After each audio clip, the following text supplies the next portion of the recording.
¿Qué tal? Buenas noches. Carlos Alberto Flores Hernández, su servidor y amigo, integrante, miembro activo del Colegio de Profesores de Derecho Civil, al cual me honro en pertenecer.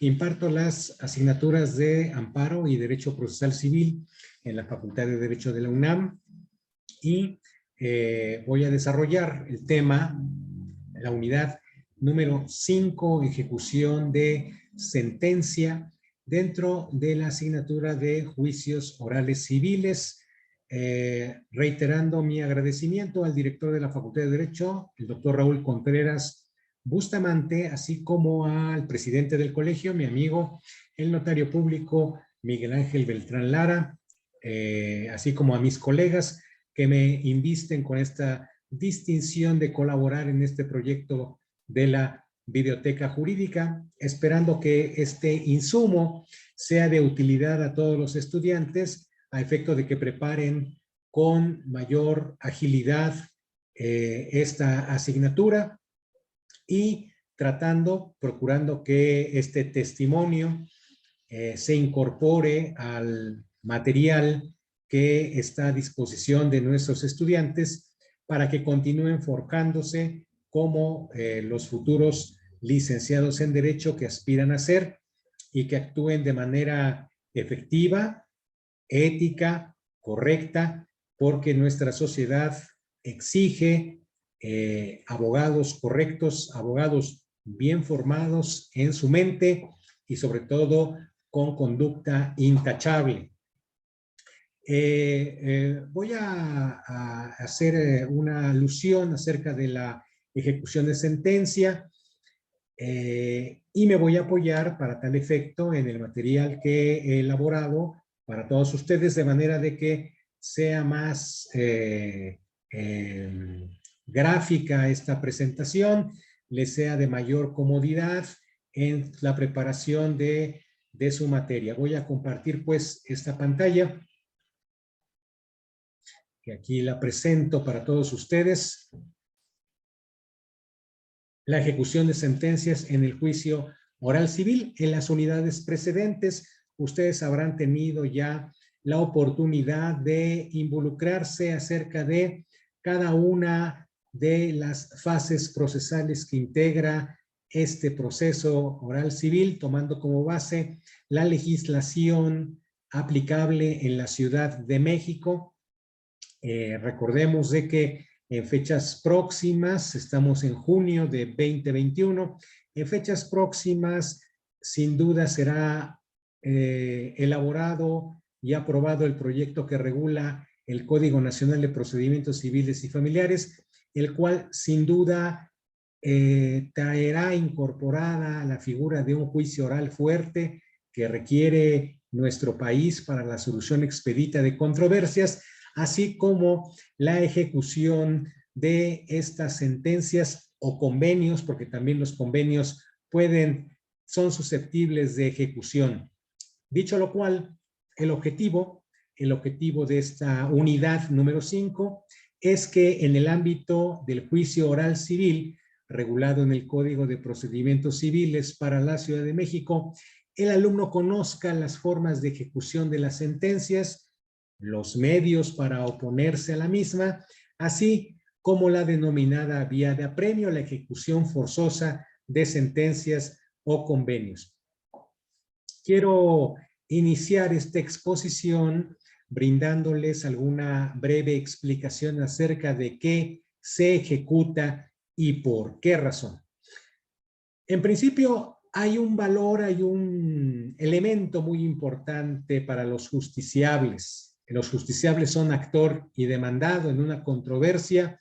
En una controversia, ambas partes aspiran a seguridad, a la seguridad jurídica que debe dimanar de los fallos que produzcan los juzgadores.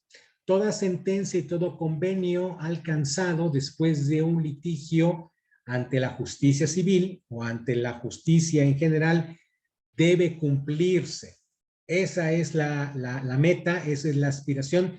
Recordemos que el proceso tiene como finalidad componer, resolver conflictos, pleitos, litigios entre las partes y después de una contienda, el fallo debe ser cumplido una vez que alcance el carácter de cosa juzgada. Los poderes judiciales, en todo caso, deben asegurar su cumplimiento total. Vemos, desgraciadamente, en la práctica que en ocasiones hay ejecuciones postergadas o hay ejecuciones poco probables de que lleguen a prosperar. Fíjense que es una sugerencia que yo les doy a mis alumnos y aprovecho también para darles a ustedes este consejo. En todos los negocios jurídicos en los que ustedes respalden a quien busca sus servicios, es muy importante que para contribuir a la seguridad jurídica siempre tengan el respaldo de las garantías pecuniarias, las garantías que van a responder en el caso de incumplimiento de los contratos, de los hechos o de los actos jurídicos que las partes, en el que las partes se encuentren envueltos. El abogado debe asesorar a sus partes, a sus clientes, al cliente.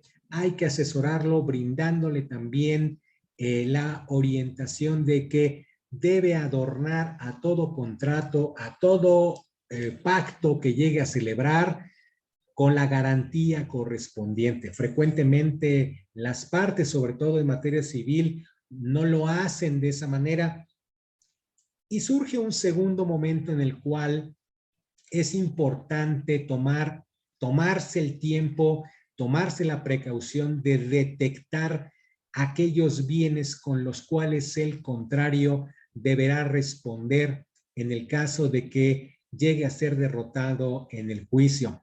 Mucho antes de tomar un asunto, mucho antes de redactar la demanda, mucho antes de presentarla ante un juzgado, es muy importante que el abogado tome la precaución de detectar los bienes sobre los cuales su contrario va a responder o responderá de la sentencia. Esta tarea de investigación es muy importante mucho antes de empezar el asunto, porque llegamos a la sección de ejecución y muchas veces el alumno me llega a preguntar, ¿y qué pasa cuando no hay bienes, maestro, para trabar esa sección de ejecución? Las secciones de ejecución están diseñadas pues para ejecutar los bienes con los cuales se deban asegurar el cumplimiento de las prestaciones debidas en un proceso. Pero en muchas ocasiones las partes descuidan, ya cuando diseñan el contrato, dotarlo de garantía, y el abogado cuando toma el asunto pues no se cuida de detectar los bienes sobre los cuales habrá que trabarse la ejecución. Entonces, esta investigación hecha después a la carrera, pues desde luego que no resulta del todo efectiva, no resulta del todo eficaz. Entonces, quedan muchas sentencias por falta de bienes en inejecución, en estado de inejecución, y eso es muy triste porque tú hiciste una demanda, ensayaste pusiste en la mesa todos tus conocimientos y al final del día te detectas que no hay bienes, que no hay cómo obligar al contrario a que cumpla una sentencia. Es muy importante diseñar con mucha antelación cómo va a ejecutarse una sentencia. Por otra parte, es muy importante de que los fallos sean acatados, sean resueltos. Los justiciables aspiran efectivamente a esa cuestión de seguridad jurídica que estoy yo manejando. Y debo mencionar también de que toda sentencia solamente es susceptible de ejecución cuando se encuentre firme, cuando se encuentre en estado de sentencia ejecutoriada con la categoría de cosa juzgada. Recordemos que las sentencias ejecutoriadas y la cosa juzgada están reguladas en los artículos 426, 427, 428 y 429 del Código de Procedimientos Civiles. Sucintamente, espero que tengan a la mano su código para que sigan con esta explicación. Sucintamente, el artículo 426 señala que hay cosa juzgada cuando la sentencia causa ejecutoria. Causa ejecutoria cuando las partes no impugnan el fallo o cuando por ministerio de ley no hay un medio ordinario establecido en la legislación local para impugnar el fallo, o bien cuando agotados todos los medios de impugnación, estos resultan absolutamente resueltos por las autoridades. En ese momento, entonces, podemos encontrarnos frente de una sentencia que ha causado ejecutoria y que por lo tanto es firme. Una sentencia firme, entonces, es la que posee el atributo de ser cosa juzgada. Es muy importante que ustedes tomen en consideración esta pequeña introducción, porque de aquí en adelante nos vamos a concentrar en ejecutar la sentencia que deriva de un juicio oral civil. Paso yo a la siguiente explicación. Tomen en cuenta que la sentencia, hay que recordar que la sentencia en un juicio oral civil no admite medio de impugnación local alguno. Por ello, quien resulta perdidoso o quien no resulta favorecido en todas sus prestaciones, en el fallo que produce el juzgador de proceso oral civil, únicamente puede instaurar en contra de esa sentencia el proceso constitucional de amparo en su vía directa, la cual es del conocimiento del Tribunal Colegiado de Circuito en materia civil. En este caso del primer circuito, porque se trata de la legislación de la Ciudad de México. Resuelto en definitiva el amparo en su vía directa por el Tribunal Colegiado de Circuito, los autos deben de regresar al juzgado de origen, al juzgado de proceso oral civil, para iniciar los trabajos de su ejecución. Eso es un factor también que ustedes deben considerar. Contra la resolución o sentencia de un proceso oral civil no se admite ningún medio de impugnación. Con mayor claridad, aquí lo estoy colocando.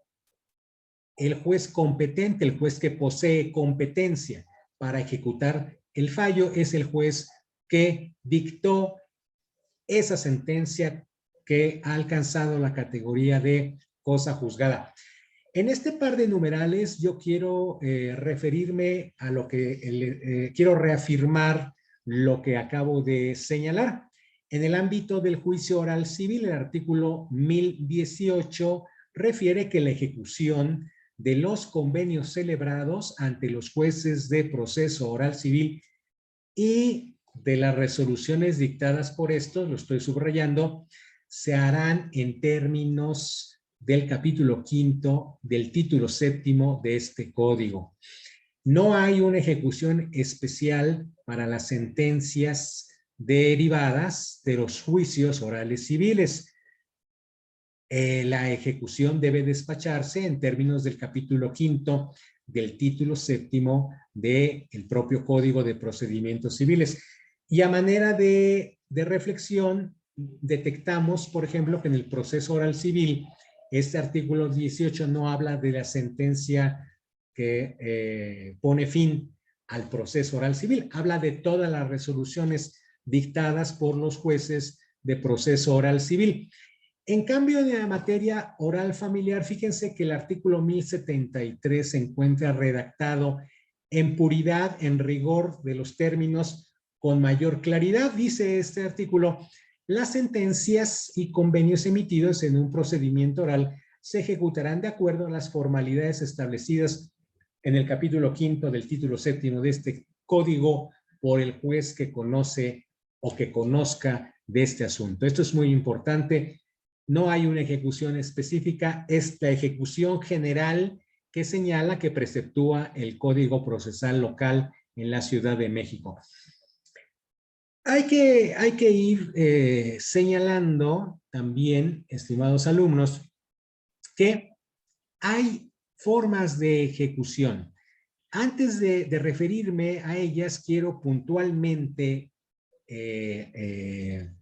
aludir a la materia de las obligaciones. Ustedes ya a estas alturas ya habrán aprobado un curso de obligaciones y no está de más referirnos de una manera más didáctica para que lo entiendan ustedes cabalmente, de que los artículos 2011, 2027 y 2028 del Código Civil para la Ciudad de México refiere cuáles son las obligaciones de dar, de hacer y de no hacer. Refiero brevemente para su mejor referencia. El artículo 2011 del Código Civil para la Ciudad de México dice: la prestación de cosa puede consistir, 1, en la traslación de dominio de cosa cierta. 2, en la entrega temporal del uso y o goce de cosa cierta. Y 3, en la restitución de cosa ajena o pago de cosa debida. Todas estas hipótesis hacen alusión a la prestación de una cosa, a las obligaciones de dar. ¿Y qué decir del artículo 2027, el cual, del Código Civil para la Ciudad de México, el cual refiere a las obligaciones de hacer? Dice el artículo 2027 del Código Civil: si el obligado a prestar un hecho no lo hiciere, fíjense bien, el acreedor tiene derecho de pedir que a costa de aquel se ejecute por otro cuando la sustitución sea posible. Esto mismo se observará si no lo hiciere de la manera convenida. En este caso, el acreedor podrá pedir que se deshaga lo mal hecho. Y el artículo 2028, el que estuviere obligado a no hacer alguna cosa quedará sujeto al pago de daños y perjuicios en caso de contravención. Si hubiere obra material, podrá exigir el acreedor que sea destruida a costa del obligado. Entonces, estas son las directrices que señala el Código Civil en cuanto a las obligaciones de dar, de hacer y de no hacer. ¿Qué decir? ¿Por qué estoy haciendo alusión a esta clasificación de las obligaciones de dar, hacer y de no hacer? Bueno, pues porque en forma analógica la ejecución de las sentencias también se encuentran vislumbradas en los mismos términos en el capítulo 5 del título 7 del Código de Procedimientos Civiles, a partir del artículo 500 del Código de Procedimientos Civiles de la Ciudad de México. Fíjense ustedes, evidentemente una sentencia que causa estado y que condena a dar, hacer o no hacer, es susceptible de un cumplimiento voluntario. Es susceptible de que la parte perdidosa, la parte que le ha resultado adverso ese fallo y se le ha condenado, cumpla voluntariamente. Ojalá si fueran todas las ejecuciones de que llegado el momento, el deudor, el ejecutado, diga: me concediste 30 días para hacer entrega de este inmueble, lo hago, desocupo y hago entrega voluntariamente, o bien me concediste el término de 5 días para hacer pago de esta cantidad de dinero que tú señalas. Aquí está la cantidad de dinero que te la exhibo en un billete de depósito, de manera que quede constancia fehaciente de que he cumplido con el mandato judicial. Evidentemente las sociedades cambian, las sociedades están en constante cambio. Es muy importante, estimados alumnos, que cuando su cliente opte por cumplir voluntariamente un fallo que le es adverso, deje constancia procesal dentro del propio expediente de que ha cumplido con su obligación, de manera de que no se causen en su momento intereses ordinarios, intereses moratorios adicionales a los que ya se le condenó a cubrir, de manera de que no se despache una diligencia de lanzamiento en el caso de que deba de desocupar una finca. Entonces, para el deudor, para la persona que ha tenido una sentencia condenatoria, una sentencia que le es adversa y que pretenda cumplir, es muy importante asesorarlo diciéndole, deja constancia fehaciente de que tú estás pagando, de que tú estás haciendo o que tú te has mantenido en omisión como se te ordenó en la sentencia respectiva, de manera de que no haya consecuencias adicionales al patrimonio del cliente, de esa persona que está confiando en nuestros conocimientos y que de buena fe está liberándose de su obligación, que quede constancia en el expediente de que está cumpliendo una sentencia. En mi práctica profesional, es evidente de que ha habido ocasiones en las cuales tanto no cumplen con la sentencia a la que se está condenando, como también me ha correspondido ver, por ejemplo, en el caso de las instituciones bancarias, que sí llega el momento en el cual se deba integrar la ejecución de la sentencia, la institución generalmente llega y paga a lo que está condenado.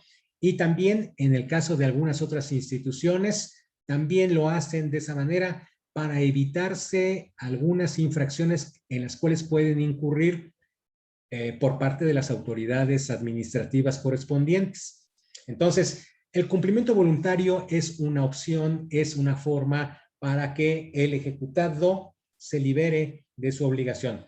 Obviamente, cuando el ejecutado no está en esa tesitura correcta, en esa tesitura de cumplir después de un pleito, de un proceso jurisdiccional, a cumplir a lo que se le condenó, es evidente de que existe una regulación específica que lo va a obligar a cumplir. Se denomina cumplimiento forzoso o en vía de ejecución y propiamente el Código de Procedimientos Civiles habla de la vía de apremio.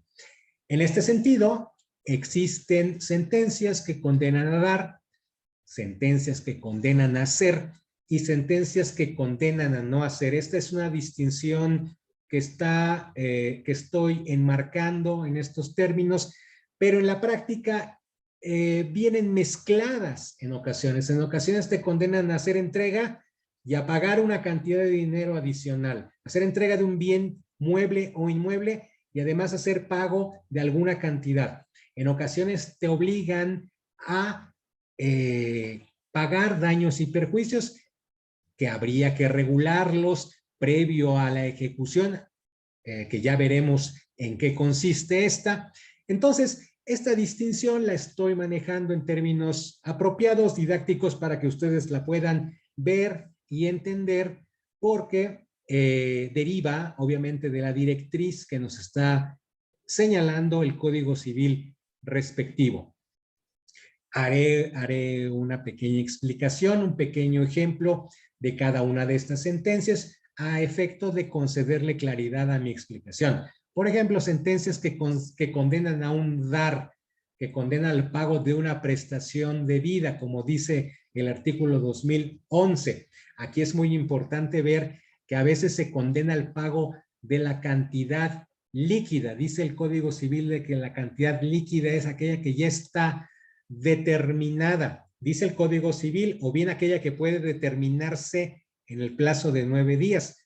En la práctica, una cantidad líquida es una cantidad que está perfectamente determinada en el resolutivo correspondiente. Por ejemplo, aquí le estoy manejando, se condena a Juan N. al pago de la cantidad de 585,365 pesos, moneda nacional, en un plazo de 5 días a partir de que sea legalmente ejecutable esta sentencia. Es evidente de que aquí ya está determinada, hay una cantidad líquida, pero también el fallo puede decir, se condena a Juan N. al pago de los intereses causados desde el día 15 de febrero de 2018 a razón de 15% anual y hasta la fecha en que se cumpla totalmente la obligación en un plazo de 5 días a partir de que sea legalmente ejecutable esta sentencia. Aquí nos encontramos en el caso de una cantidad no líquida, toda vez de que simplemente le está diciendo paga los intereses causados a razón del 15% anual. Supongamos que la suerte principal demandada fue 585,365 pesos. Vendrá un fallo si fue solicitado previamente en el escrito inicial de demanda. Págame los intereses causados. Bueno, pues también el juez estará obligado a hacer pronunciamiento expreso a razón de los intereses que hayan sido debidamente acreditados durante el pleito. Imaginemos también que puede también darse el ejemplo del pago de una cantidad ilíquida al pago de los intereses moratorios a razón de la cantidad que haya sido reclamada y acreditada dentro del juicio y así sea consignado en el fallo respectivo. Aquí tenemos el caso de sentencias que condenan a hacer, que obligan al ejecutado a hacer determinadas actividades. Por ejemplo, se condena a María X al otorgamiento y firma de la escritura de propiedad a favor de Emilio N, apercibida que de no hacerlo este juzgado lo firmará en su rebeldía. Veremos enseguida en qué hipótesis puede darse esta firma en rebeldía de la persona que está obligada a otorgar una escritura. Por ejemplo, a entregar un inmueble también. Se condena a Javier R a desocupar y entregar a Luisa M el inmueble ubicado en un plazo de 30 días. Por ejemplo, el juzgador está aplicando aquí una regla que existe en el Código de Procedimientos Civiles, está colocando 30 días para desocupar y entregar, apercibido que en caso de no hacerlo será lanzado a su costa. Esa es la consecuencia que ya desde los resolutivos de la sentencia ya está anotando el juzgador a efecto que se dé efectivo cumplimiento a la sentencia. En el caso de las sentencias que condenan a no hacer, por ejemplo, tenemos el caso de la acción de obra nueva u obra peligrosa. Es una acción de índole civil que puede ejercitar el posesionario o titular de un inmueble con relación a construcciones que sean riesgosas o que no sean acorde a los intereses del posesionario o tenedor. Aquí tenemos el caso de una sentencia. Se condena a Ernesto R a suspender la obra nueva colindante con el terreno propiedad de Félix N.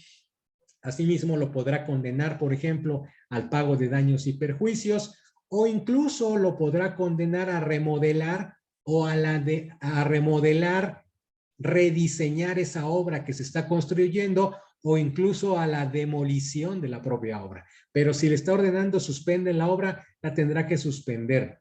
No podrá seguir haciendo esa obra.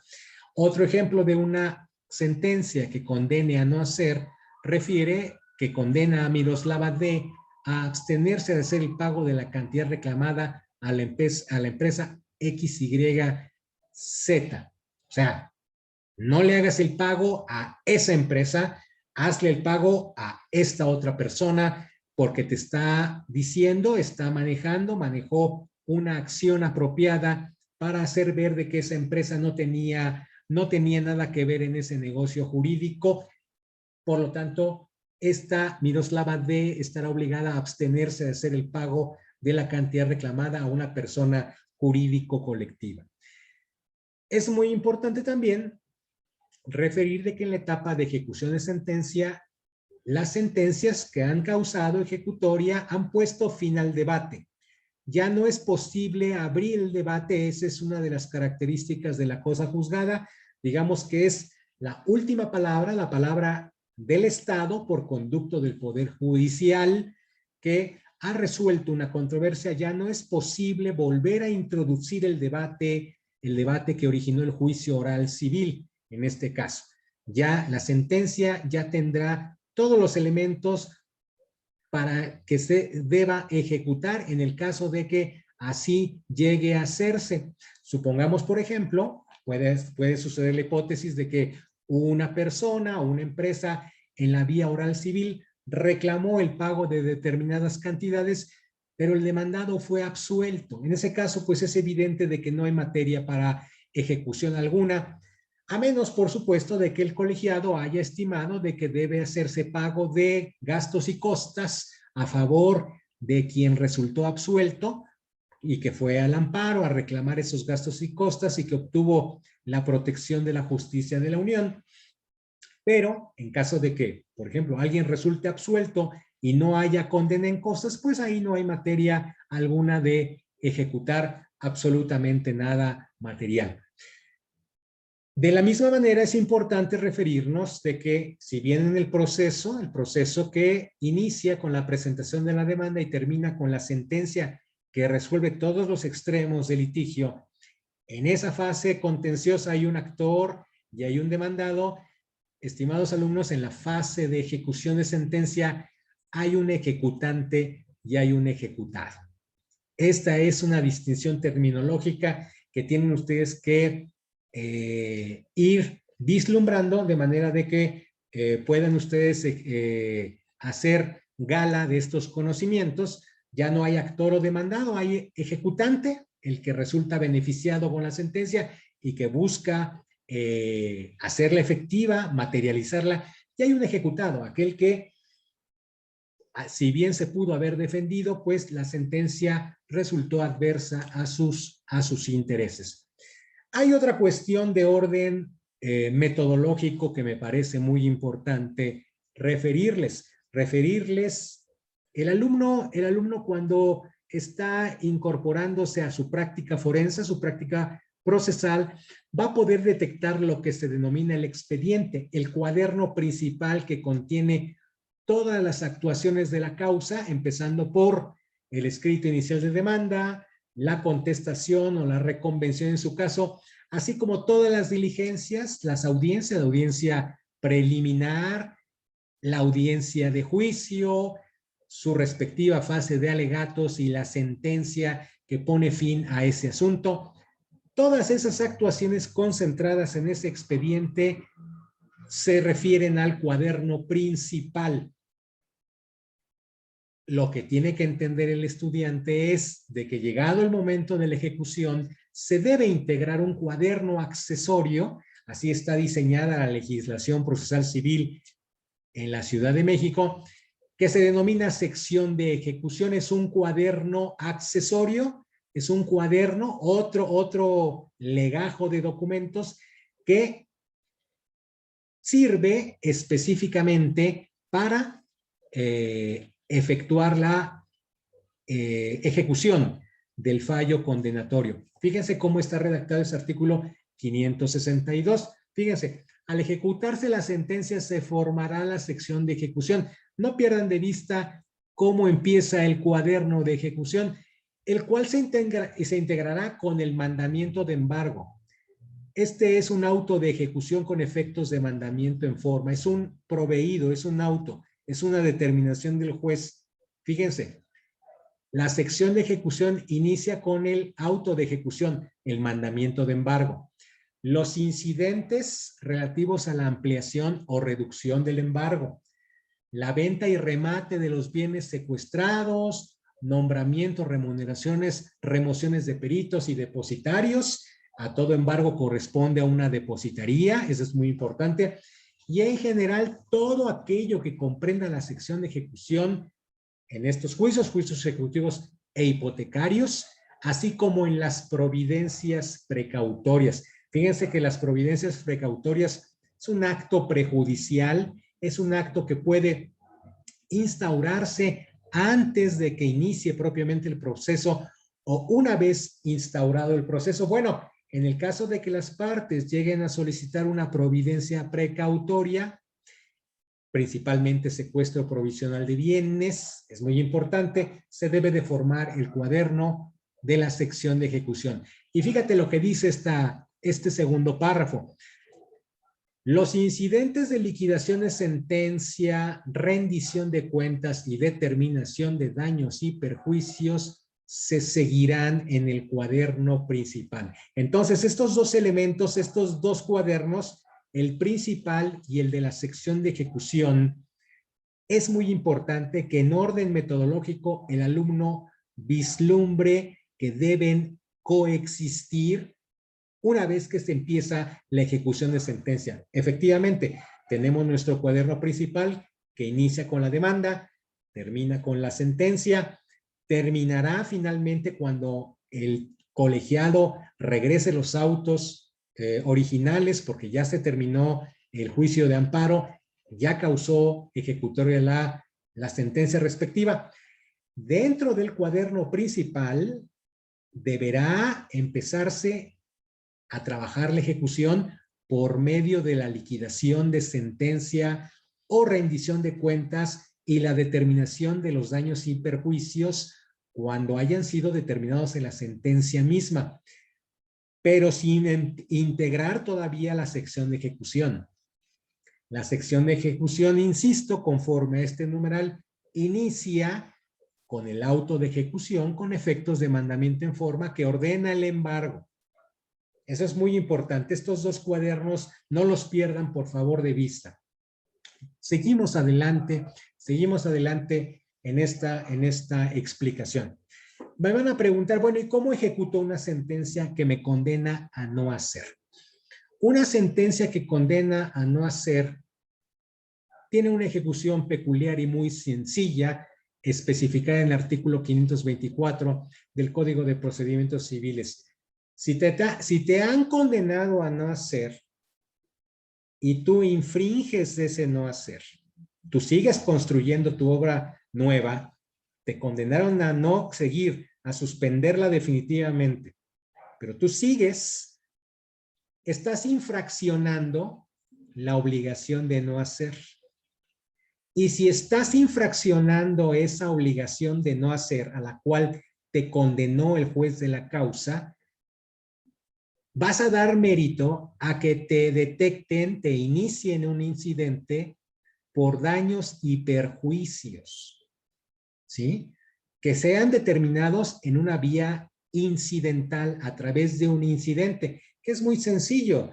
Señor juez, se le condenó a este señor a suspender definitivamente la obra nueva que yo le combatí durante este proceso y usted me concedió ese no hacer por parte del ejecutado. Pero el ejecutado ha continuado con la construcción.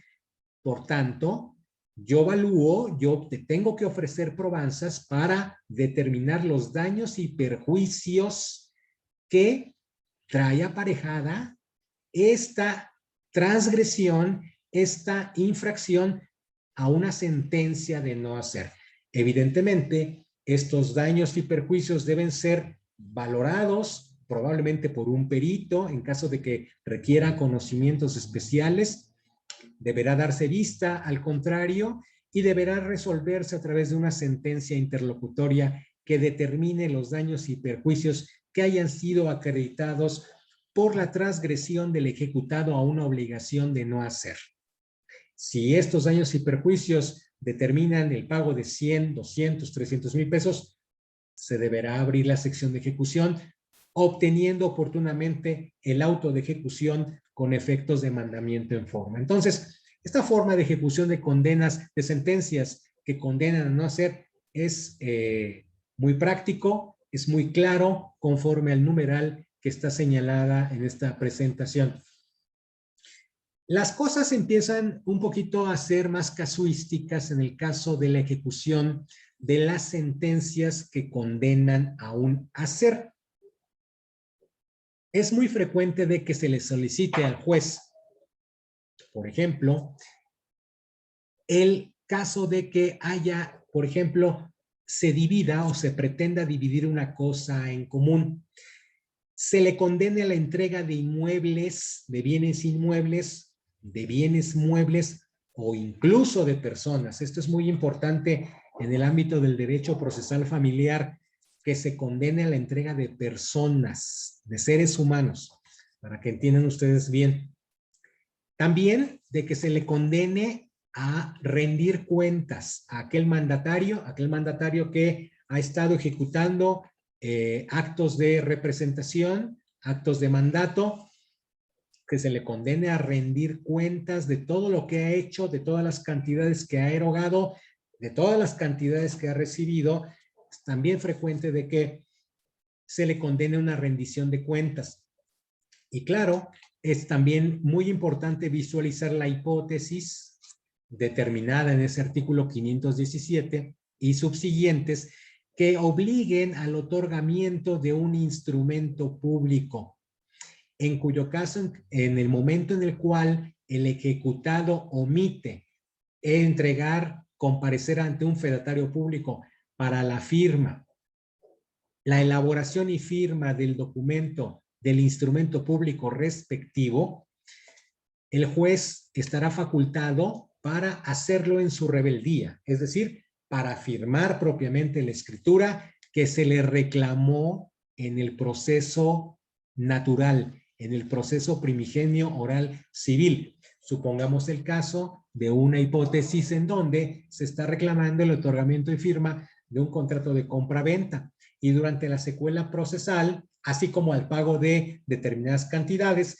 y durante la secuela, la sentencia condena efectivamente al ejecutado a entregar, a otorgar ese instrumento público. El ejecutado, en caso de incurrir en desobediencia a este mandato, deberá el juez suplir esa deficiencia otorgando en su rebeldía el instrumento público respectivo.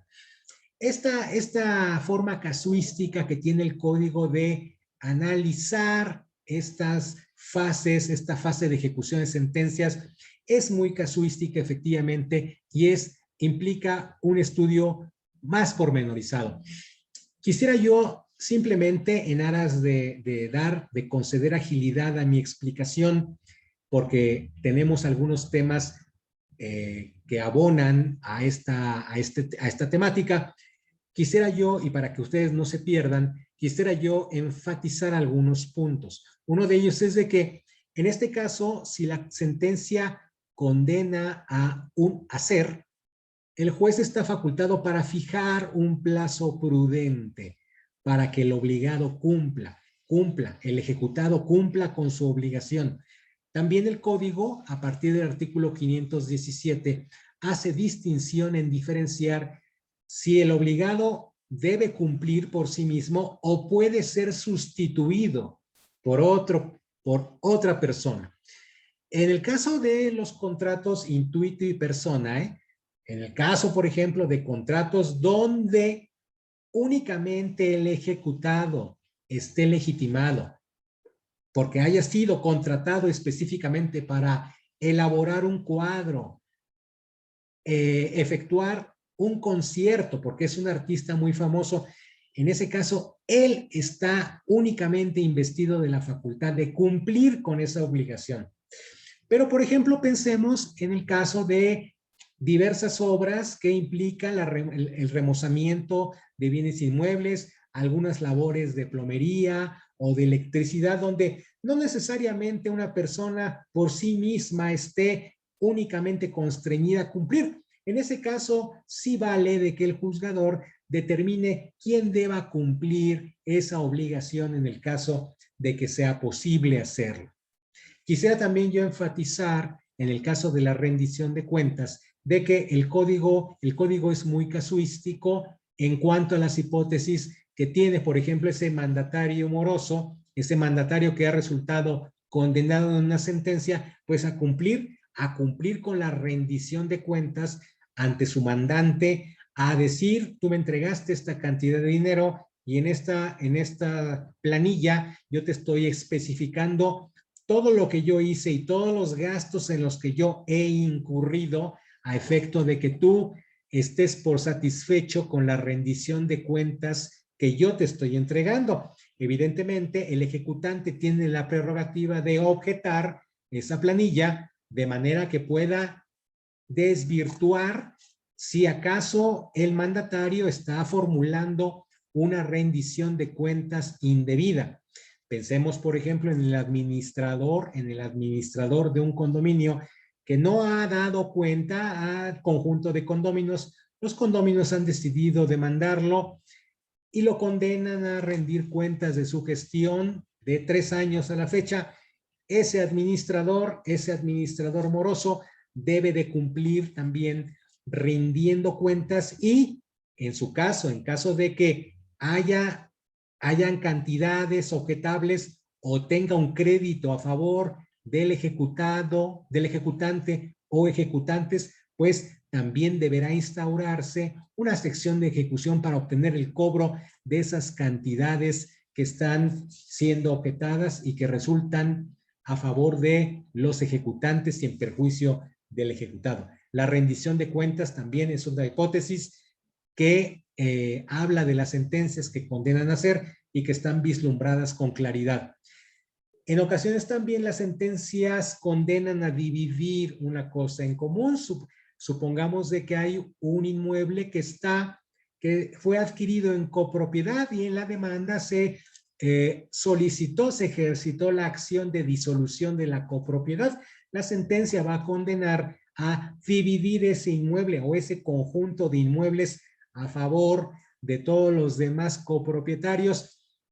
Aquí hay que elaborar proyectos de partición de la cosa y en caso de que los propios copropietarios no se pongan de acuerdo, deberá de acudir un perito evaluador o un perito en la materia para hacer ese proyecto de partición y de que los copropietarios puedan obtener la disolución de la copropiedad que ellos solicitaron.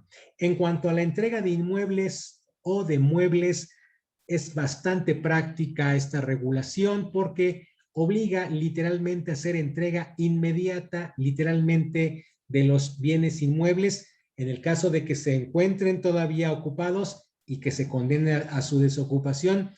El efecto de esa desocupación deberá traducirse en una diligencia de lanzamiento a costa del ejecutado y a que el actuario comparezca en una diligencia pública a poner en posesión del bien inmueble al ejecutante que obtuvo esa sentencia a su favor.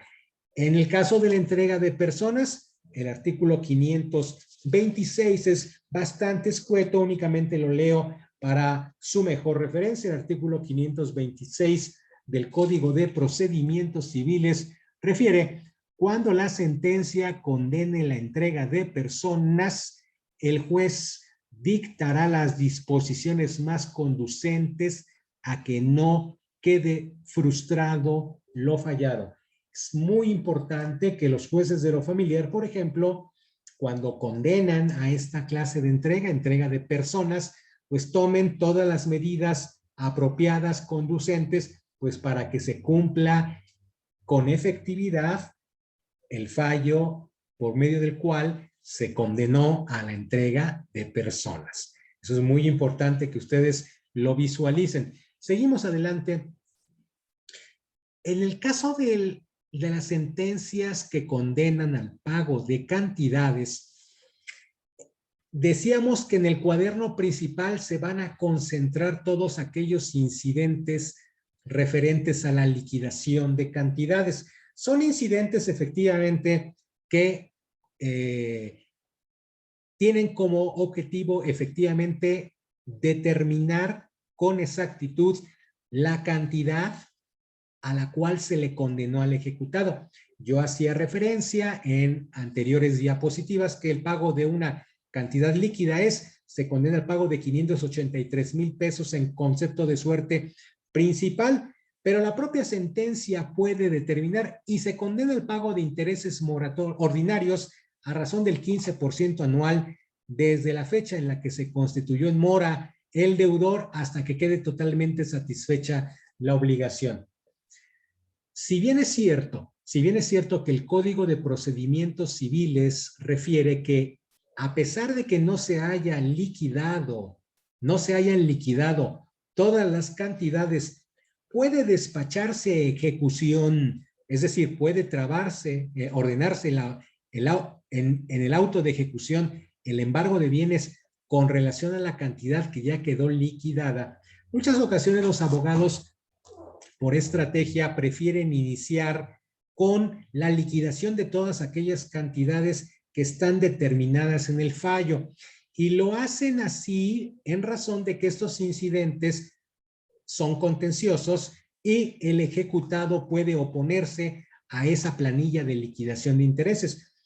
Es muy frecuente en la práctica de que haya ocasiones en las que de que la liquidación de intereses únicamente enuncie operaciones aritméticas muy sencillas. Si tú me condenaste a pagar 583,000 pesos, le tengo que explicar, el ejecutante tiene que explicar en su incidente de liquidación de intereses, tiene que explicar todas las operaciones aritméticas que está desarrollando para determinar los intereses ordinarios o los intereses moratorios, en caso de que sean muy claras las cantidades porcentuales de intereses mismos y sea muy clara esa situación. Si pueden hacerlo a través de operaciones aritméticas sencillas, la planilla de ejecución entonces no va a requerir conocimientos especiales. Sin embargo, en ocasiones las planillas de liquidación sí implican el desarrollo de conocimientos especiales. Máxime, por ejemplo, si el interés ordinario o el interés moratorio se calculó en 1, 2 o 3 veces la tasa TIE que determine el Banco de México. Aquí el ejecutante deberá exhibir el diario oficial de la Federación en el cual, o los ejemplares del diario oficial de la Federación en los cuales el Banco de México está determinando la tasa TIE y deberá de hacer efectivamente operaciones con relación a esa tasa específica. ¿Y qué decir cuando existen no solamente esa tasa TIE, sino existe algún otro elemento en el contrato que implique que se contrate, por ejemplo, porque tiene que hacerse una operación especial, implica conocimientos especiales, determinar un interés moratorio? En ese caso el ejecutante deberá de vigilar, contar con un perito que le ayude a hacer esa liquidación de cantidades. Si la liquidación implica la explicación de operaciones aritméticas sencillas, no va a pasar más que la operación sea ratificada por el juzgador a efecto de que le dé procedencia a esos incidentes de liquidación y determine, por ejemplo, de que 15% de 583,000 pesos, pues serán 60,000 pesos al año, por decir alguna cantidad, y que desde el año de 2018 hasta la fecha se han causado en concepto de intereses ordinarios la cantidad de, por ejemplo, 185,500 pesos. Eso, a través de una operación aritmética muy sencilla, se podrá determinar y el juez únicamente va a poder verificar que realmente esté correcta esa operación. Es muy importante que se haga con esmero, con mucho cuidado estos incidentes de liquidación de cantidades cuando se trata, por ejemplo, del pago de intereses. Sin embargo, cuando la sentencia condena la liquidación de daños y perjuicios, también debe de abrirse el incidente de liquidación de daños y perjuicios. Y aquí al ejecutante le corresponderá acreditar todos los daños y perjuicios que se le han causado y que están obligados los ejecutados a cumplir por virtud del fallo condenatorio. Este es un incidente que también debe de manejarse dentro del cuaderno principal, al igual que la liquidación de cantidades que aludí anteriormente. ¿Y qué decir del incidente de liquidación de gastos y costas en el caso de que haya sido condenado el ejecutado al pago de gastos y costas? Estos gastos y costas también tienen que liquidarse a través de un incidente específico dentro del cuaderno principal una vez de que lleguen los autos que al juzgado de origen. Seguimos adelante, regresamos, quiero yo reiterarles los cuadernos. Este cuaderno principal, el de la liquidación de sentencias, debe de hacerse dentro del cuaderno principal. Este incidente de rendición de cuentas al cual aludí cuando nosotros hablamos acerca de la ejecución de las sentencias que condenan a hacer y la determinación de daños y perjuicios que está ordenada en sentencia definitiva, o bien los daños y perjuicios que surgen con motivo, por ejemplo, de la infracción de una sentencia que condena a no hacer. Todos estos se deben de manejar en el cuaderno principal, porque la sección de ejecución, reitero lo dicho, de acuerdo al 562, es un cuaderno accesorio que inicia con el auto de ejecución con efectos de mandamiento en forma. Generalmente en los tribunales se denomina auto de exequendum, así en latín, pero propiamente en español es auto de ejecución con efectos de mandamiento en forma. Llegamos a una parte dentro de la sección de ejecución, dentro del cuaderno accesorio que se integra. Ya determiné todas mis cantidades, ya determiné que se me deben en total, sumada la suerte principal y sumadas todas las cantidades, yo estimo que ya se me debe 1,300,000 pesos, por ejemplo. O se me deben 755,000 pesos liquidadas todas las cantidades. Hay que dar inicio a la diligencia de embargo, a los trabajos para ejecutar, para poder cobrar esas cantidades que han sido liquidadas plenamente con conocimiento del ejecutado. Ya se le concedió su garantía de audiencia, ya pudo contestar esos incidentes, ya fueron fallados por sentencias interlocutorias respectivamente. Ya no hay nada más que discutir en cuanto a la liquidación de cantidades. Entonces sí, señor juez, en total, haciendo suma de todas estas incidencias de liquidación, se me debe la cantidad de 755,000 pesos, de 1,255,000 pesos, de la cantidad que haya resultado haciendo sumatoria de todos estos incidentes de liquidación. Un consejo muy práctico que yo quisiera también transmitir. Es muy sano visualizar concretamente el plazo que el juez está otorgando al ejecutado, a la persona que resultó perdidosa en el asunto, para cumplir voluntariamente la sentencia. Me quedo, por ejemplo, en la hipótesis de la liquidación, del pago de cantidades debidas, las cuales he sido reiterativo en cuanto a su liquidación. Generalmente la sentencia concede un plazo de 5 días para hacer el pago voluntario. Lo más importante, y eso es un consejo que los abogados transmiten, es hacer notificación personal al ejecutado de este requerimiento. Si es un requerimiento, artículo 114 del Código de Procedimientos Civiles, debe de notificarse personalmente al ejecutado. ¿Personalmente dónde? En el domicilio procesal que haya señalado, o bien a través del boletín judicial, en el caso de que no haya señalado domicilio procesal, o bien en alguna diligencia lo hayan ido a buscar y se le haya ordenado que todas las notificaciones le surtan por boletín judicial. Hay que notificarle ese requerimiento de pago, el ordenado en la sentencia. Si le dan 5 días para pagar, hay que notificarle ese requerimiento. ¿Por qué razón? Porque a partir del día 6, en el cual no cumplió voluntariamente, ya se pueden generar todas las siguientes consecuencias jurídicas muy importantes que deben de fincar absolutamente la seguridad del embargo.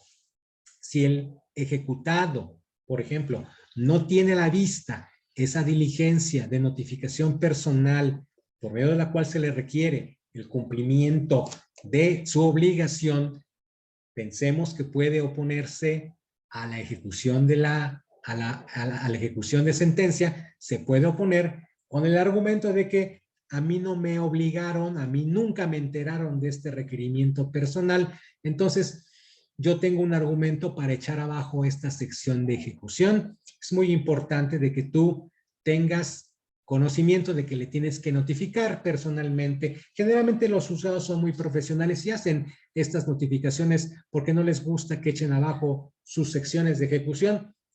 Asimismo, debes de considerar de que en el caso de que este peculiar asunto se haya ido a los tribunales colegiados porque una de las partes lo impugnó en la vía de amparo, generalmente los colegiados resuelven los amparos directos con mucha agilidad, pero hay ocasiones en las cuales el litigio en los tribunales colegiados puede demorar meses o incluso un par de años, no se sabe, y se ha dejado de actuar en la pieza principal.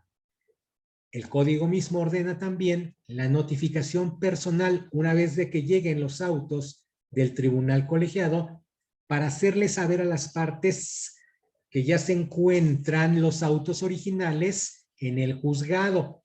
En ocasiones no se hace esa notificación personal preceptuada también en el artículo 114 y por eso el ejecutado en ocasiones se opone a la ejecución de sentencia o promueve el incidente de nulidad con base en el argumento de que se le omitió notificarle el arribo de los autos toda vez de que se dejó de actuar en el principal por más de 6 meses. Estos son pequeños detalles de la práctica, no los echen en saco roto porque llegados en la etapa de ejecución son pequeñas piedritas que están saliendo a la luz y que el ejecutado, si está bien representado, va a hacer valer para echar abajo esta sección de ejecución. Muy importante estos pequeños detalles técnicos. Una vez determinadas las cantidades, una vez liquidadas todas las cantidades y una vez vencido el plazo de 5 días o el plazo que el juzgador le haya otorgado al ejecutado para cumplir voluntariamente con la sentencia, es perfectamente procedente que el ejecutante solicite que se le elabore el auto de ejecución con efectos de mandamiento en forma que tiene como finalidad embargar los bienes del ejecutado. Este auto es el que inaugura la sección de ejecución en el ámbito de los procesos civiles en la Ciudad de México y en particular de la materia oral civil que estamos examinando. Esta diligencia de embargo es una diligencia en donde el ejecutante, la persona que ganó el asunto, que tiene a su favor determinadas todas las cantidades dinerarias en compañía del C actuario o en funciones de ejecutor, deben de apersonarse en el domicilio del ejecutado a efecto de hacerle requerimiento de pago. Es una diligencia que tiene por objetivo, la diligencia de embargo, con base en el auto de ejecución con efectos de mandamiento en forma, nos apersonamos, ejecutante y C actuario en funciones de ejecutor, al domicilio del deudor a efecto de hacerle requerimiento de que pague 753,000 pesos al momento de la diligencia. Y en caso de no hacerlo, que designe por favor bienes de su propiedad. Ojo, el ejecutado tiene el derecho de designar bienes de su propiedad que garanticen el pago de la cantidad que se le reclama en caso de que no la haya pagado anteriormente. Entonces, si el ejecutado, por lo regular, por lo general de las veces, no digo que siempre, porque a veces el ejecutado sí designa bienes, si el ejecutado calla o omite designar bienes de su propiedad, este derecho de designar bienes para trabar embargo pasa al ejecutante. El ejecutante tiene todo el derecho en ese momento para designar bienes suficientes que garanticen el pago de la cantidad reclamada. Aunque la Corte ha dicho que en la expresión traba formal del embargo, que en muchas ocasiones el actuario en funciones de ejecutor coloca en el resultado, en la razón actuarial que elabora con motivo de estas diligencias de embargo, es muy frecuente que el actuario anote de que una vez señalados estos bienes, se hace traba formal del embargo. Si son bienes inmuebles que están señalados por el ejecutante, debe de señalar todos los datos registrales a efecto de que el juzgado gire oficios al registro público de la propiedad donde se encuentre el inmueble a efecto de que sea inscrito el embargo correspondiente. En el caso de que señale bienes muebles que se encuentren a la vista, el ejecutante deberá tomar todas las providencias necesarias pues para lograr efectivamente la extracción de estos bienes del inmueble del ejecutado. Entonces, si es un automóvil, deberá de tomar las precauciones pues para tomar posesión de inmediato de esos bienes. Es muy importante, estimados alumnos, de que no dejen de estudiar el aspecto de la depositaría de los bienes embargados. Efectivamente, el embargo se llega a trabar, se traba, y en ocasiones sobre de bienes inmuebles, sobre de bienes muebles, sobre de valores, sobre de joyas, incluso sobre de negociaciones, o sea, negocios mercantiles, una empresa, un restaurante, el negocio del ejecutado. En esos casos el código es muy específico acerca de a quién le corresponde la depositaría de los bienes embargados. En el caso de los bienes inmuebles, en ocasiones el depositario lo designa el ejecutante, pero se lo deja al ejecutado. El depositario debe de responder también del buen estado que guardan los bienes. Entonces, cuando el ejecutante le designa, traba el embargo y designa como depositario de los mismos al propio ejecutado, lo está haciendo evidentemente pues para garantizarse con mayor fuerza su embargo. Pero en el caso de las negociaciones mercantiles existe la figura de la depositaría denominada interventor con cargo a la caja, que pues debe de ser desempeñado principalmente por un contador, una persona con los conocimientos suficientes para poder administrar propiamente una negociación, una empresa, un negocio. ¿Por qué? Porque el propio Código de Procedimientos Civiles le establece cargas muy específicas al interventor con cargo a la caja que debe de cumplir, y en caso de que no rinda cuentas este interventor con cargo a la caja, pues puede ser removido de esa depositaría que está detentando. Antes de rematar los bienes, es muy importante vigilar quién tiene la depositaría de los bienes. Si se extrajo, por ejemplo, un automóvil, es evidente que el ejecutante está asumiendo la depositaría. No puede apropiarse de esos inmuebles, no puede empezar a utilizarlos hasta que sean rematados, hasta que en público remate puedan ser canalizados a un nuevo titular y con el producto de su venta se le haga pago de las cantidades reclamadas. Entonces, es un aspecto muy importante que deben ustedes visualizar, porque el embargo entraña responsabilidades. No solamente es llegar y hacerlo, sino efectivamente cuando hay bienes importantes, cuando hay bienes en los cuales sí es susceptible de trabarse la ejecución, debe de designarse a un depositario. Eso es muy importante y ese es un consejo que deben ustedes de tomar en consideración. Brevemente, explicaré enseguida algunos actos relacionados con el remate.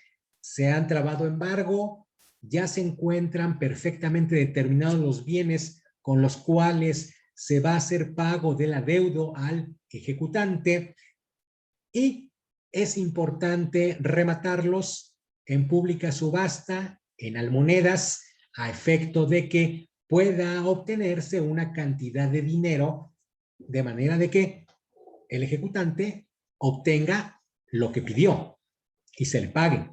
En ocasiones dice el Código de Procedimientos Civiles de que en el caso de que los bienes no alcancen a cubrir no alcancen a cubrir, en el caso de los inmuebles, no alcancen a cubrir el monto de lo reclamado, el ejecutante tiene la prerrogativa de adjudicárselos propiamente ante el propio juzgado, de manera de que, excluyendo los actos del remate, de las almonedas en pública subasta, pueda él ya ser el titular de esos bienes, pero únicamente en el caso de que no alcancen a cubrir todas las cantidades que hayan sido reclamadas. Eso evidentemente no incapacita o no inhabilita al ejecutante para continuar haciendo embargos en el caso de que el ejecutado lleguen a detectarse algunos otros bienes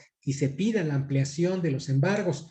Evidentemente, el ejecutante, hasta que quede satisfecha su adeudo, el adeudo del cual él es parte acreedora, hasta entonces se va a poder tener por satisfecha la sentencia en la vía de ejecución, en esta vía de apremio. El remate debe ser público, es un acto público. En el caso de los bienes inmuebles, lo menciono con sumo cuidado, porque aquí son actos que van encaminados a que se puedan rematar estos bienes. Debe de existir un certificado de libertad. El ejecutante tiene que proveerse de un certificado de libertad de gravámenes con relación al bien inmueble que ha embargado. ¿Por qué? Y la ley exige que sea por un lapso no menor a 10 años. ¿Por qué? Porque a través de estos certificados de libertad de gravámenes, el ejecutante puede cerciorarse, así como el juez, deben de cerciorarse de que no existan algunos otros embargos previos u otros deudores de este ejecutado. En el caso de que existan otros deudores detectados a través del certificado de libertad de gravámenes, en cuyo caso reportará todos los gravámenes, todos los adeudos, todas las hipotecas que tenga ese bien inmueble, el juzgador, antes de dar paso al remate, debe de notificarles a estos deudores la existencia de este remate a efecto de que pasen a ese juzgado a deducir sus derechos, puedan objetar las actuaciones del remate y puedan comparecer para que, pues, si van a rematar un bien inmueble, pues no queden ellos desprovistos evidentemente de esas garantías, de esos embargos que previamente existan. Hay otro aspecto no menos importante en esta breve explicación con relación al remate, de que es importante de que deba existir un avalúo cuya vigencia, de acuerdo al Código de Procedimientos Civiles, es de 6 meses a partir de la fecha en la cual se determina el avalúo de los bienes que han sido embargados. Supongamos que tenemos a la vista un inmueble, bueno, tendremos que acudir, tendremos que solicitar, el ejecutante tendrá que solicitar los servicios de un perito evaluador a efecto de que produzca su dictamen correspondiente con relación al valor real de ese inmueble. Dice el código de que en este caso el ejecutado también puede aportar a su propio perito, quien también puede especificar el valor real de los bienes embargados. Bueno, en la práctica realmente el ejecutado, bueno, pues finalmente ya le han trabado embargo en su inmueble y lo último que requiere es incurrir en gastos adicionales, aunque generalmente no designa a su propio perito, pero no es el caso. La regulación civil sobre de este punto le da el derecho también al ejecutado de que también aporte datos que determinen el valor del avalúo. En el caso de ser discordantes ambos valores reportados, dice el código que el juzgador debe hacer un promedio para determinar el valor a través de los avalúos discordantes que tendrá el bien objeto del remate. Las almonedas, para poder participar, debe de exhibirse una postura para hacer legal la participación de un postor que quiera participar en las almonedas, en la subasta de estos bienes, debe de exigir un billete de depósito con una cantidad que está determinada en el Código de Procedimientos Civiles para que se le considere factible su participación en el remate de los bienes. Este remate de los bienes también, debo yo también mencionarlo, también se le debe de conceder publicidad, no solamente en el boletín judicial, sino también en las oficinas de la Tesorería de la Ciudad de México, o en aquellos casos, evidentemente a través de periódicos de circulación nacional, en el caso de que los bienes sean de una cuantía mayor, a efecto de que se le dé absoluta publicidad al remate. Dicho lo cual, con relación a este tema, quiero yo terminar la explicación relativa a los incidentes de oposición a la ejecución de sentencia. Con esto quiero yo cerrar esta breve explicación relacionada con la ejecución de las sentencias derivadas del juicio oral civil en la Ciudad de México. Refería yo de que es muy importante notificar personalmente al ejecutado tanto el arribo de los autos al juzgado como el plazo brindado para el cumplimiento voluntario de esa sentencia. Ese plazo, esa notificación es muy importante, esa notificación personal, porque es un requerimiento, pero además porque a partir de la fecha en la cual el ejecutado, deja de hacer cumplimiento voluntario, se van a generar otra clase de consecuencias muy importantes en la hipótesis de que alguien quiera oponerse a la ejecución de las sentencias. Fíjense ustedes, esto es también, y con esto quiero cerrar mi explicación. El artículo 529 del Código de Procedimientos Civiles alude a la figura de el plazo para la ejecución de sentencias civiles. Es un plazo de 10 años. La sentencia tiene el plazo de 10 años para poderse cumplir. Me voy a permitir leer para una mejor referencia este precepto. Fíjense, la acción habla en estos términos el Código de Procedimientos Civiles. La acción para pedir la ejecución de una sentencia, transacción o convenio judiciales durará 10 años. Y fíjate lo que te dice el código. Contados desde el día en que se venció el término judicial para el cumplimiento voluntario de lo juzgado y sentenciado. Por eso es muy importante notificar al deudor, al ejecutado, ese plazo que en la sentencia el juzgador generalmente dice: te concedo 5 días para que hagas pago de estas cantidades reclamadas. Bueno, a partir de esa fecha que tú hiciste tu requerimiento personal de cumplimiento voluntario de la sentencia, y una vez transcurridos estos 5 días, empieza a correr el término de 10 años para pedir la acción de ejecución de sentencia. Este plazo es muy importante que lo vean. Por eso es importante esta notificación personal, por esa primera consecuencia jurídica. Evidentemente, luego del plazo de esos 10 años, es importante referir de que el ejecutado tiene la libertad de promover un incidente de inejecución por prescripción de la sentencia, toda vez que transcurrió 10 años, conforme al artículo 529, sin haber sido ejecutada la sentencia, ha prescrito esa acción y el ejecutado puede pedirle al juzgador: transcurrió el término de 10 años para ejecutarse la sentencia y no se hizo nada para ejecutarse, su señoría, pido por favor su prescripción en vía de este incidente de inejecución, que es muy importante que lo tengan ustedes en cuenta y que revisen, estimados estudiantes, cuando estén incursionando en el foro, revisen minuciosamente las actuaciones de su expediente.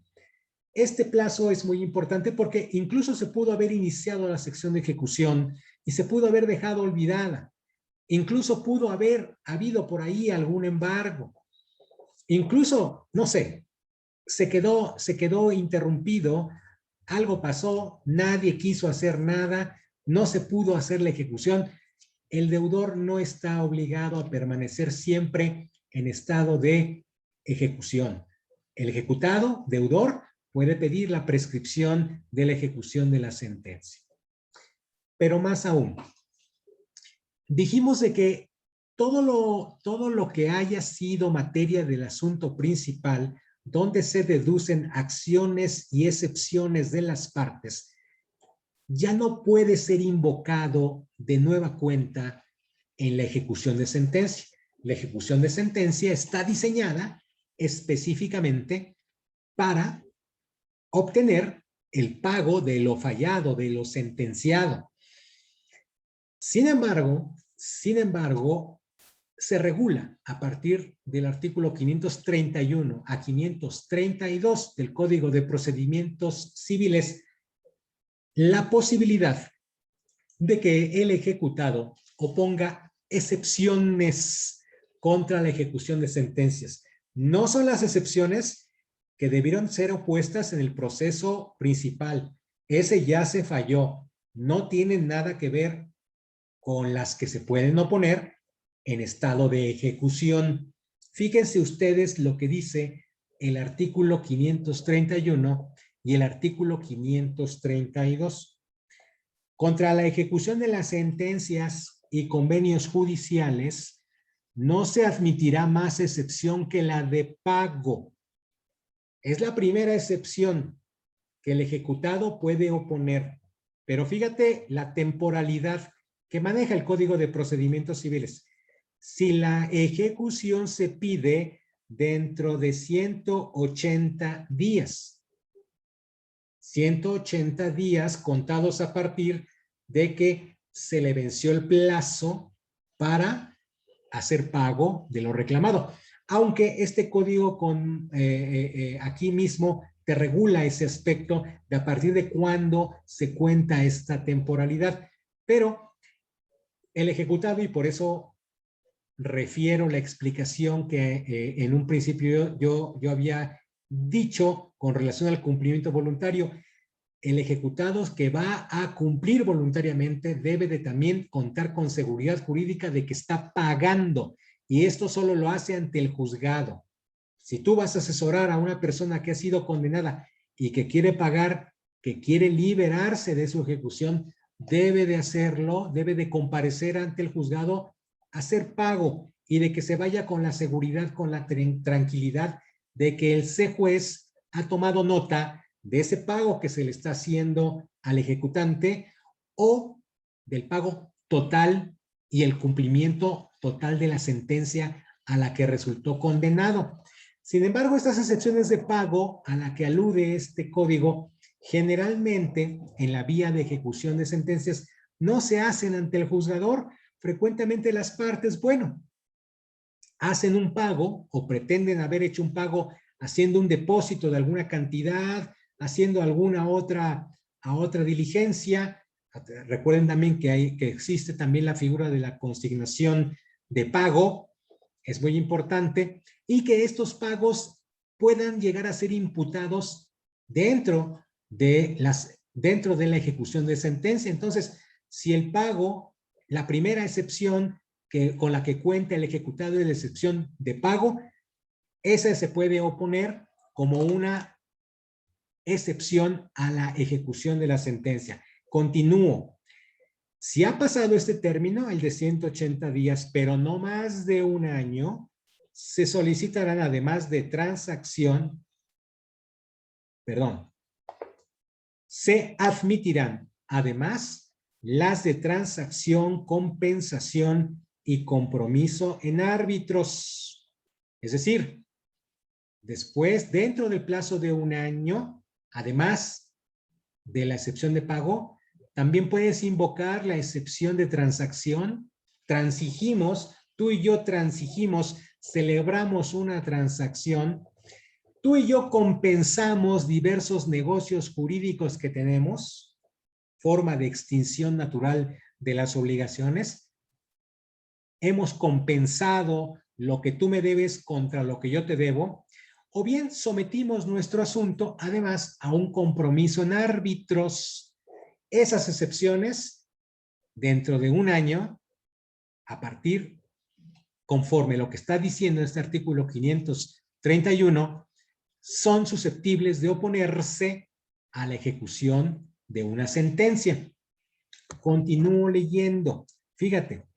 Y transcurrido más de un año, serán admisibles también las excepciones de novación, la espera, la quita, el pacto de no pedir y cualquier otro arreglo que modifique la obligación y la de falsedad de instrumento, siempre que la ejecución no se pide en virtud de ejecutoria o convenio constante en autos. Es decir, la novación, la espera, el pacto de no pedir e incluso la falsedad del instrumento son oponibles a la ejecución de la sentencia por parte del ejecutado. Fíjate bien, todas esas excepciones después en la sección de ejecución se pueden oponer. La novación es la transformación de una obligación en otra obligación, totalmente diferente. La espera o el pacto de no pedir, las partes acordaron esperar a que el ejecutado pudiera cumplir con la obligación derivada de la sentencia a la que se le condenó. ¿Y qué decir de la excepción de falsedad del instrumento? Esta también es muy importante. Fíjate, todas estas excepciones, sin comprender la de falsedad, sigue diciendo el artículo 531, deberán ser posteriores a la sentencia, convenio o juicio y constar por instrumento público o por documento privado judicialmente reconocido o por confesión judicial. Fíjate, por confesión judicial son susceptibles de traerse como excepción una excepción de novación. Supongamos, el ejecutado en otro asunto, en otro litigio, demandó al ejecutante en otro litigio y por vía de la confesión judicial lo hizo confesar de que ya se había cumplido, por ejemplo, el pago de la sentencia reclamada. Fíjate bien, por la confesión judicial, esa confesión judicial perjudica notablemente al ejecutante y ese ejecutado puede traerla en la sección, en esta parte de la ejecución de la sentencia. Fíjense, se substanciarán estas excepciones en forma de incidente. Se denomina incidente de oposición a la ejecución de sentencias con suspensión de la ejecución. La ejecución queda en suspenso, no se va a continuar. Si ya hubo un embargo, no se va a poder seguir adelante con el remate. Si ya se dictó el auto de ejecución y se promueve esta incidencia de oposición a la ejecución, no se podrá llevar a cabo el embargo respectivo, ¿sí?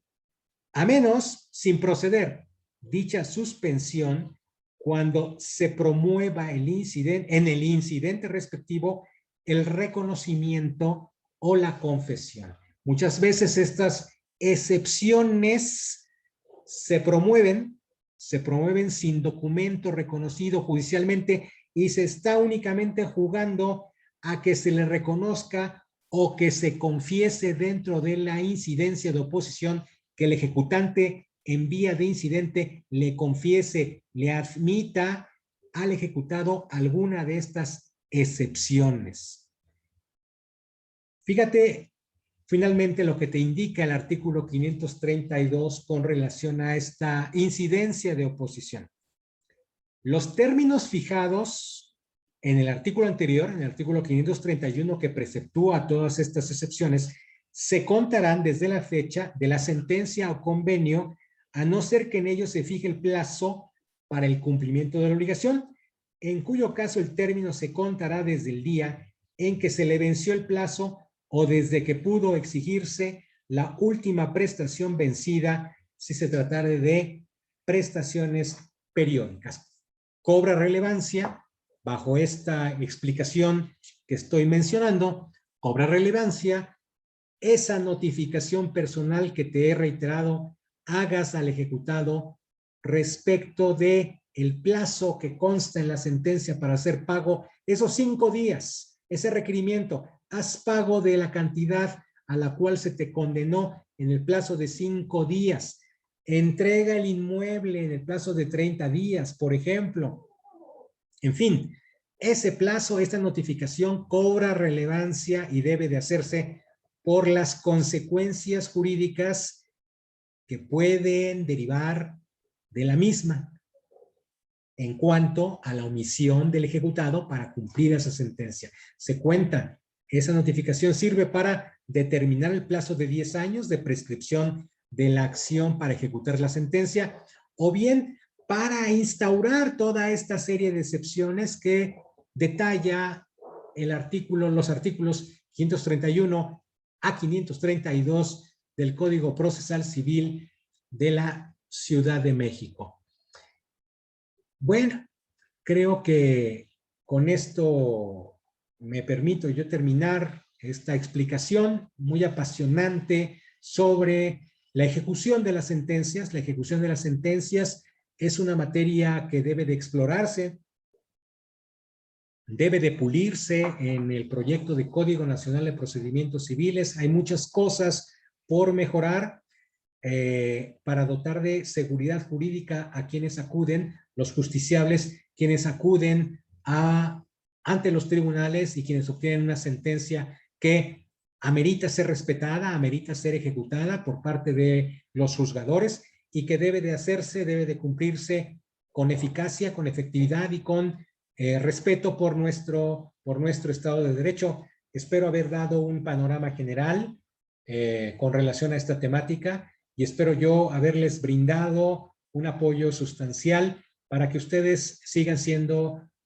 los brillantes estudiantes que son y que alguna vez, cuando terminen su licenciatura, ejerzan con honor, con ética, con efectividad y con raciocinio con base a la normativa aplicable para estos casos. Muchas gracias y es les envío un cordial saludo. Mi correo electrónico cfloresache@derecho.unam.mx. Buenas noches, que la pasen muy bien.